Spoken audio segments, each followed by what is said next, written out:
Hello friends, welcome back to Karuna's cooking channel. ఈరోజు recipe నేతి బొబ్బట్లు. అసలు ఎప్పుడు కూడా బొబ్బట్లు ట్రై చేయలేదు అనుకునే వాళ్ళు కూడా ఒకసారి ట్రై చేసి చూడొచ్చు, చాలా బాగా వస్తాయి. ఇంకా మన ఛానల్లో స్వీట్స్, స్నాక్స్ లాంటి రెసిపీస్ చాలానే ఉన్నాయండి. డిస్క్రిప్షన్ బాక్స్లో లింక్స్ పెడుతున్నాను, ఇంట్రెస్ట్ ఉంటే ట్రై చేసి చూడండి. నేతి బొబ్బట్లు తయారు చేయడం కోసం ముందుగా కొలత కోసం ఒక గిన్నెని తీసుకోవాలి.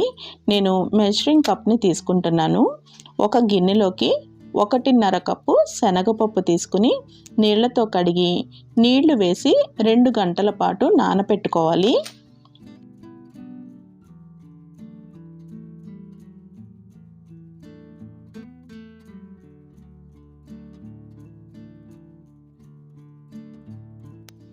రెండు గంటల తర్వాత శనగపప్పు బాగా నానిపోతుందండి.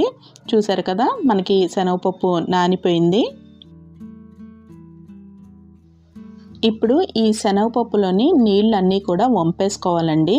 ఈ నీళ్ళని తీసేసుకున్న తర్వాత మనం కుక్కర్లో ఉడికించుకుంటాం కాబట్టి ఈ పప్పుని స్టీల్ గిన్నెలోకి తీసుకోవాలి. ఇలా నీళ్లు లేకుండా శనగపప్పుని మాత్రమే తీసుకోవాలి. ఇప్పుడు దీనిలోకి 3 కప్పులు నీళ్లు వేసుకోవాలి.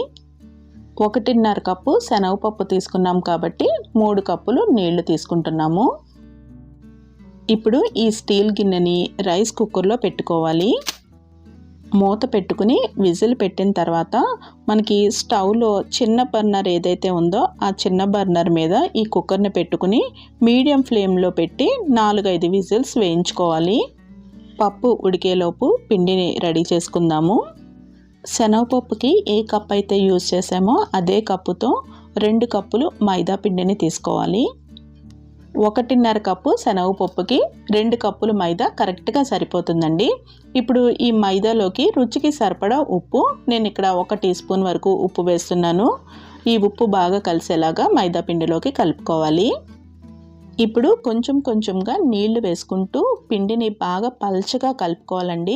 ఇలా పల్చగా కలుపుకుంటేనే మనకి బొబ్బట్లు మెత్తగా వస్తాయి. చూసారు కదా, ఈ విధంగా పల్చగా ఉండాలి. ఇప్పుడు దీనిలోకి 1/2 కప్పు వరకు కాచిన నెయ్యిని వేసుకుని కలుపుకోవాలి.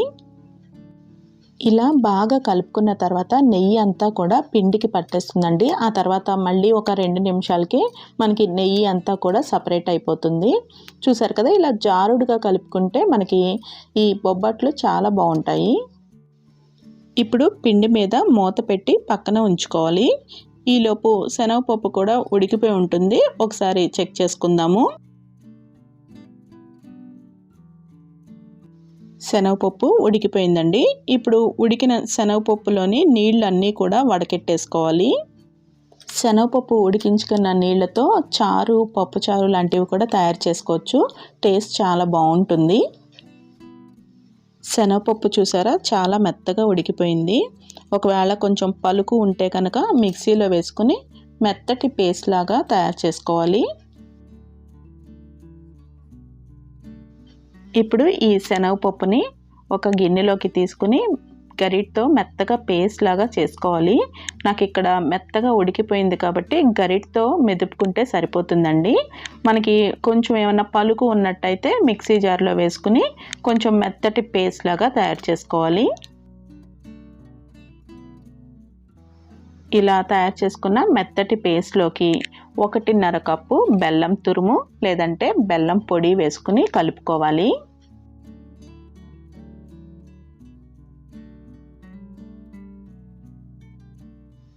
ఇప్పుడు స్టవ్ని లో ఫ్లేమ్లో పెట్టుకుని గరిటతో కంటిన్యూస్గా కలుపుకుంటూ ఉడికించుకోవాలి. మనం ఈ పప్పు, బెల్లం కలుపుకుంటూ ఉడికించుకుంటేనే అడుగంటకుండా ఉంటుందండి.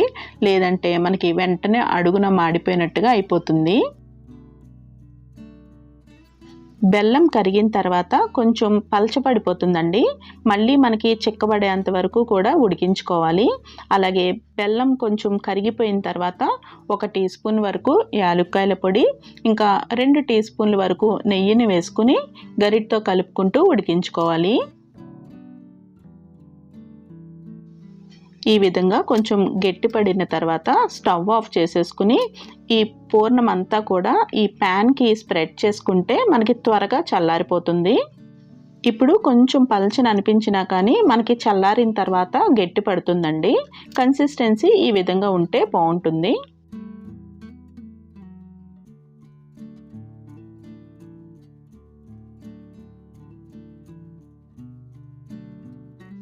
ఒక 10 నిమిషాలకి చల్లారిపోయి ఈ విధంగా గట్టి పడుతుందండి. ఇప్పుడు గరిటతో ఇదంతా కూడా దగ్గరికి తీసుకుని కొంచెం పెద్ద నిమ్మకాయ సైజ్ అంత ఉండలు తయారు చేసుకుని ఉంచుకోవాలి. పూర్ణం ఉండలు పెద్ద నిమ్మకాయ సైజు ఇప్పుడు నేను చూపిస్తున్న సైజులో తయారు చేసుకుంటే మనకి 21 పూర్ణం ఉండలు తయారైనాయండి. అంటే మనకి 21 బొబ్బట్లు తయారు చేసుకోగలుగుతాము. పూర్ణం ఉండలు రెడీ అయిపోయినాయి కదండి. ఇప్పుడు ఒక ప్లేట్ తీసుకుని దానిపైన బటర్ పేపర్ లేదంటే అరిటాకు, ఈ రెండు లేవు అంటే ప్లాస్టిక్ షీట్ వేసుకుని దానిపైన నెయ్యిని అప్లై చేసుకోవాలి. ఇప్పుడు మైదా పిండిని కూడా చిన్న ఉండలాగా తీసుకోవాలి. అంటే మనకి బాల్ లాగా తయారవ్వదు, కొంచెం పలుచగా తీసుకున్నాం కాబట్టి మనం పూర్ణం ఉండలు ఏ సైజ్ అయితే తీసుకున్నామో దానికన్నా తక్కువ మైదా పిండిని తీసుకోవాలి. మైదా పిండి ఎక్కువ తీసుకున్నట్టయితే మనకి మైదా ఎక్కువైపోతుంది, పూర్ణం తక్కువ అవుతుంది. కాబట్టి మనకి స్వీట్నెస్ అనేది కొంచెం తగ్గుతుంది. అలాగే మనం స్ప్రెడ్ చేసుకున్నప్పుడు పల్చగా ఉంది కాబట్టి బాగా స్ప్రెడ్ అవుతుంది. మనకి ఆ కార్నర్స్ అంతా కూడా కొంచెం గట్టిగా ఉండిపోతుంది. అందుకని మైదా పిండిని కొంచెం తక్కువగా తీసుకోవాలి. ఇప్పుడు ప్లాస్టిక్ షీట్కి నెయ్యి రాసుకుని చేతికి కూడా నెయ్యి రాసుకుని కొంచెం మైదా పిండిని ప్లాస్టిక్ షీట్ మీద పెట్టుకుని కొంచెం స్ప్రెడ్ చేసుకోవాలి. పెద్దగా ఎక్కువ స్ప్రెడ్ చేయాల్సిన అవసరం లేదు. ఇప్పుడు ఈ పూర్ణం ఉండను పెట్టుకుని ఈ మైదా పిండి అంతా కూడా ఈ పూర్ణం ఉండకి చుట్టేయాలి. పల్చగా ఉంది కాబట్టి చాలా బాగా స్ప్రెడ్ అవుతుందండి. అలాగే పైన కొంచెం మనకి మైదా పిండి ఎక్కువ అనిపించినట్టయితే ఇలా స్ప్రెడ్ చేసేసుకున్న తర్వాత పైనది కొంచెం తీసేసుకోవాలి.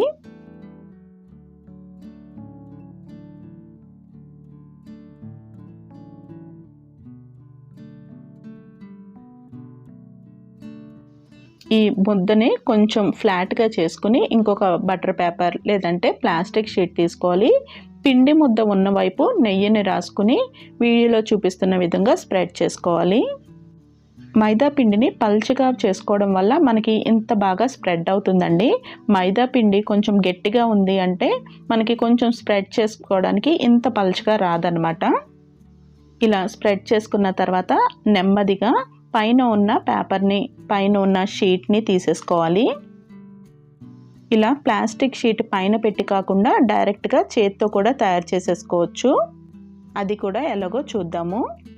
ఇలా చేత్తో బొబ్బట్లు తయారు చేసుకున్నప్పుడు కార్నర్స్లో మనకి మైదా పిండి కొంచెం ఎక్కువ అవుతుంటే ఆ మైదా పిండిని మధ్యలోకి పెట్టేస్తూ మనం స్ప్రెడ్ చేసుకున్నాం అనుకోండి, గట్టిగా రాకుండా ఉంటాయి. ఇప్పుడు తయారు చేసుకున్న బొబ్బట్టుని చేతిలోకి ట్రాన్స్ఫర్ చేసుకుని బాగా వేడిగా ఉన్న పెనం మీద నెయ్యి వేసుకుని ఈ బొబ్బట్లని కాల్చుకోవాలి. మధ్య మధ్యలో నెయ్యి వేసుకుని కాల్చుకుంటే మనకి కార్నర్స్ అంతా కూడా కొంచెం క్రిస్పీగా ఉంటుంది. అలాగే మధ్యలో అంతా కూడా చాలా సాఫ్ట్గా ఉంటుంది. రెండు వైపులా కూడా దోరగా కాల్చుకుంటే మనకి నేతి బొబ్బట్లు రెడీ అయిపోయినట్టే. స్వీట్ షాప్స్లో తెచ్చుకున్న బొబ్బట్లు ఎంత టేస్టీగా ఉంటాయో మన ఇంట్లో తయారు చేసుకున్నా కూడా అంతే టేస్టీగా ఉంటాయి. ఒకసారి మీరు ట్రై చేసి చూడండి. అలాగే మన ఛానల్ని మొదటిసారి చూస్తున్నట్టయితే సబ్స్క్రైబ్ చేసుకుని పక్కనున్న బెల్ ఐకాన్ని ప్రెస్ చేసినట్టయితే నేను ఎప్పుడు వీడియో పెట్టినా నోటిఫికేషన్ వస్తుంది.